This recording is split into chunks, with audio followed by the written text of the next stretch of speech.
साथियों अस्सलामु अलैकुम। मैं निशात अहमद आप तमाम साथियों का बहुत बहुत इस्तकबाल करता हूँ, खैर मकदम करता हूँ, वेलकम करता हूँ। आपके लोग पढ़ने वाले हैं एराब के एतबार से हुरूफ के अक़साम। देखिए, एराब का मतलब क्या होता है पहले इसको आप जान लीजिए।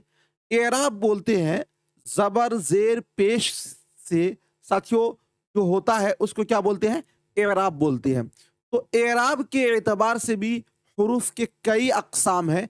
इसको हम लोग आज की इस वीडियो में देखने वाले हैं। सबसे पहले जानेंगे कि अलिफ की कितनी किस्में हैं एराब के एतबार से। तो अलिफ की 2 किस्में हैं। कितनी किस्में हैं? अलिफ की 2 किस्में हैं एराब के एतबार से।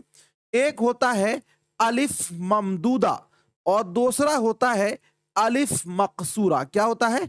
अलिफ मकसूरा। अलिफ ममदूदा किसे कहते हैं? देखिए, वो अलिफ जो खींचकर पढ़ा जाए उसे अलिफ ममदूदा कहा जाता। क्या बोला जा रहा है? जिस अलिफ को हम लोग खींचकर पढ़े, या फिर हम इस तरह भी बोल सकते हैं वो अलिफ जिसके ऊपर मद हो। क्या हो? मद हो। उसको क्या बोलते हैं? अलिफ ममदूदा बोलते हैं। जैसे आज, जैसे आम, जैसे आराम, जैसे आबाद।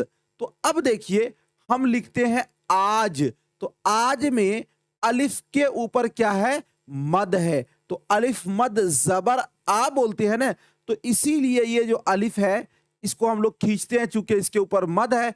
इस अलिफ को बोलेंगे अलिफ ममदूदा। क्या बोलेंगे? अलिफ ममदूदा। क्या बोलेंगे? अलिफ ममदूदा। जैसे देखिए, आम, आम में भी क्या है? अलिफ ममदूदा है। आराम, आराम में ये पहला वाला जो अलिफ है ये है साथियों अलिफ ममदूदा, बाद वाला नहीं है। ठीक है ना?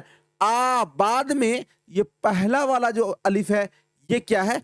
अलिफ ममदूदा। तो हमने ये जाना कि अलिफ ममदूदा उस अलिफ को बोलते हैं जिस अलिफ के ऊपर मद हो। उसी को कहा गया कि वो अलिफ जिसको खींचकर पढ़ा जाए। हम लोग खींचकर किसको पढ़ते हैं? जिस अलिफ के ऊपर मद होता है। ठीक है, चलिए उसके बाद आगे है आपका अलिफ मकसूरा। जी, अलिफ मकसूरा किसको बोलते हैं? कसर के मतलब होते हैं छोटा करना, यानी वो अलिफ जिस पर क्या हो? मद न हो, जिसको खींचकर न पढ़ा जाए उसको अलिफ मकसूरा बोलते हैं। वो अलिफ जो खींचकर न पढ़ा जाए उसे अलिफ मकसूरा कहा जाता। जैसे आदिल, आदिल में ऐन अलिफ जबर आ, ये जो अलिफ है ये अलिफ मकसूरा है।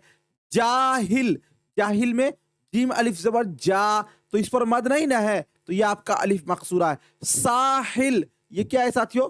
इसमें सीन अलिफ जबर सा, ये वाला जो अलिफ है ये क्या है? अलिफ मकसूरा है। अजान, अजान, अजान, तो अजान में जाल अलिफ जबर जा, ये क्या है? आपका अलिफ मकसूरा है। तो हमने ये जाना कि अलिफ की 2 किस्में हैं। एक अलिफ वो जिसके ऊपर मद हो उसको अलिफ ममदूदा बोलते हैं, और एक अलिफ वो जिस पर मद ना उसको अलिफ मकसूरा बोलते हैं। एक बात यहां पर आप याद रखिएगा, एक साथियों अलिफ मादूला भी होता है। क्या होता है? अलिफ मादूला। अलिफ मादूला उस अलिफ को बोलते हैं जो अलिफ लिखा तो जाए लेकिन पढ़ा ना जाए, लिखा तो जाए लेकिन पढ़ा ना जाए। जैसे हम लोग बोलते हैं, देखिए, बे अलिफ जबर बा और लाम और काफ और लाम, है ना? तो हम लोग क्या लिखते हैं?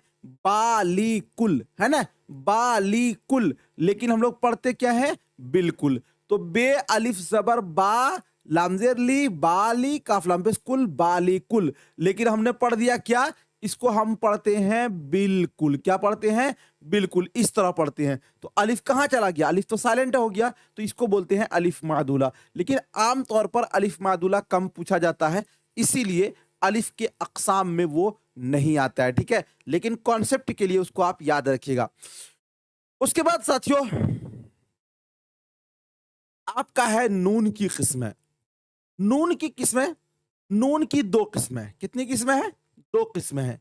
एक नून होता है नूने ज़ाहिरा, दूसरा नून है नूने गुन्ना, और नूने गुन्ना को ही नूने बातिना कहते हैं। क्या कहते हैं नूने गुन्ना को? नूने बातिना कहते हैं। साथियों, सबसे पहले आप इन सब चीजों को बहुत अच्छे ढंग से देख लीजिए कि नून की कितनी किस्में हैं? 2, नूने ज़ाहिरा और नूने बातिना, या फिर नूने गुन्ना। नूने ज़ाहिरा किसे कहते हैं? वो नून है जो साफ साफ पढ़ा जाए, जैसे आन, आन में नून जो है ये साफ पढ़ा जा रहा है। तान, शान, बान, जान, हैवान, तो ये सब में क्या है, नून को साफ पढ़ रहे हैं ना, वगैरह वगैरह, ये आपका नूने जाहिरा होगा। नोट, नूने जाहिरा के नून में नुक्ता दिया होता है। देखिए हम लोग साथियों एक ये पढ़ते हैं हम, क्या, माँ, ये माँ, तो देखिए इसमें है नुक्ता है नहीं ना, है, ये नूने जाहिरा नहीं है। लेकिन हम एक ये पढ़ते लिखते हैं, जीम अलिफ ज़बर जा, नून माकूफ, जान। इसी तरह हम लोग लिखते हैं मान, इसी तरह हम लोग लिखते हैं शान। तो इसमें जो नून है उस नून पर क्या है, नुक्ता है, और ये नुक्ता जो है इसको हम लोग पढ़ते हैं जाहिर होता है, इसीलिए इस नून को बोला जाता है नूने जाहिरा। क्या बोलते हैं, नूने जाहिरा। ठीक है, उसके बाद साथियों आपका है नूने बातिना। नूने बातिना किसको बोलते हैं, इसको भी आप देख लीजिए। नूने बातिना, या जिसको हम लोग नूने गुन्ना, नूने बातिना को ही क्या बोला जाता है, नूने गुन्ना बोला जाता है। नूने गुन्ना वो नून है जिसकी आवाज नाक से निकले, यानी वो नून जिसकी आवाज नाक से निकले। देखिए हम लोग पहले बोले थे शान, एक बार बोलिए, आप खुद से बोलिए, शान, पान, जान, मान, हैवान, इंसान, इंसान।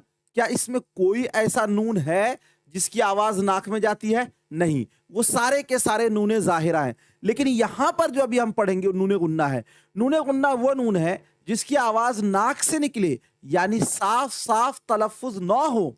जैसे बोलिए आप मां, बोलिए, अपने से बोलिए मां, देखिए नाक में आवाज जा रही है, और नाक को बंद कर दीजिए तब बोलिए बा बा बा बा, होगा ही नहीं, बा होगा ही नहीं, बल्कि मां, मां, कहां, जहां, कि वहां, यहां, वहां, गूंज, गूंज, गूंज, गूंज, है ना, गूंज बोल रहे हैं ना, तो नाक में आवाज जा रही है ना।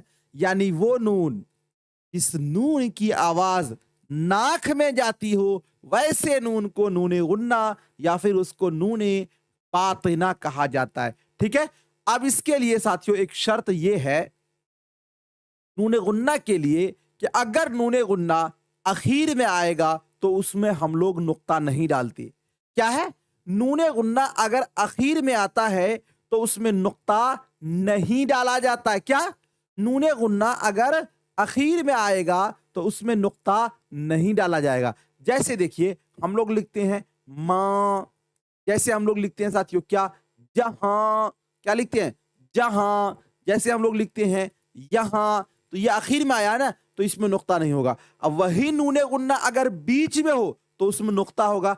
जैसे साथियों गूंज, जैसे क्या है, गूंज, जैसे साथियों क्या है, पूंछ, जैसे जे। तो अब आगे देखते हैं क्या है। नोट में कहा गया कि नूने गुन्ना को नूने खफी या नूने गैर मलफूजी भी कहते हैं, एक और नाम है नूने गुन्ना या नूने बातिना, और उसी को नूने खफी या नूने गैर मलफूजी भी कहा जाता है। जब दरमियान में नून आता है, दरमियान का मतलब होता है बीच में, तो उस नून पर जज्म होता है। ठीक है, जज्म का मतलब हुआ साकिन। और जब आखिर में नूने गुन्ना आए तो उस पर नुक्ता नहीं होता, उस पर क्या होता है, नुक्ता नहीं होता। जैसे चांद, अब देखिए हम लोग क्या लिखते हैं, चा, नून साकिन दाल माकुम, चांद। तो चांद कहाँ आया, नून बीच में आया, इस पर नुक्ता है, लेकिन ये क्या है, नूने गुन्ना है। ऐसे गोज, बीच में नूने गुन्ना है लेकिन ये बीच में आया है नून, इसलिए इस पर नुक्ता है। लेकिन यहां और वहां, यहां पर नून गुन्ना कहाँ है, आखिर में आया, इस पर नुक्ता नहीं है। हमें लगता है ये आपका क्लियर हो गया होगा, बहुत भारी नहीं है, बस आप एक बार अच्छे ढंग से समझ लीजिएगा ना, चीजें आपको याद होते चली जाएंगे। ठीक है, चलिए हम लोग देखते हैं कि जो चीजें हमने पढ़ी है साथियों वो क्या क्या पढ़ी है। हमने सबसे पहले आपको बतलाया कि अलिफ, अलिफ की कितनी किस्में हैं, तो अलिफ के बारे में हमने आपको बताया कि अलिफ की दो किस्में हैं। कौन कौन सी, तो एक होगा आपका अलिफ जे, अलिफ, अलिफ ममदूदा, क्या होगा, अलिफ ममदूदा, ठीक है ना। दूसरा आपका है अलिफ मकसूरा, क्या है साथियों, अलिफ मकसूरा, क्या होगा, अलिफ मकसूरा, ये हमने पढ़ा। ठीक है ना, अलिफ ममदूदा उस अलिफ को बोलेंगे जिसको साथियों खींचकर पढ़ा जाए, और अलिफ मकसूरा उस अलिफ को बोलेंगे जिसको खींचकर 9 पढ़ा जाए, ठीक है ना, जैसे आराम, जैसे अजान। उसके बाद हमने आपको बताया कि या की भी कितनी किस्में हैं? 2 किस्में हैं, याए मारूफ और याए मजहूल। फिर हमने आपको बताया हा की कितनी किस्में हैं? 2 किस्में हैं, हाए मुख्तफी और हाए मलफूजी। फिर जिन लोगों ने वीडियो को लाइक नहीं किया, एक बार लाइक कर दीजिएगा। बहुत बहुत शुक्रिया आप तमाम साथियों का, थैंक यू। मिलता हूं फिर आपसे नेक्स्ट टाइम नेक्स्ट वीडियो के साथ, जब तक के लिए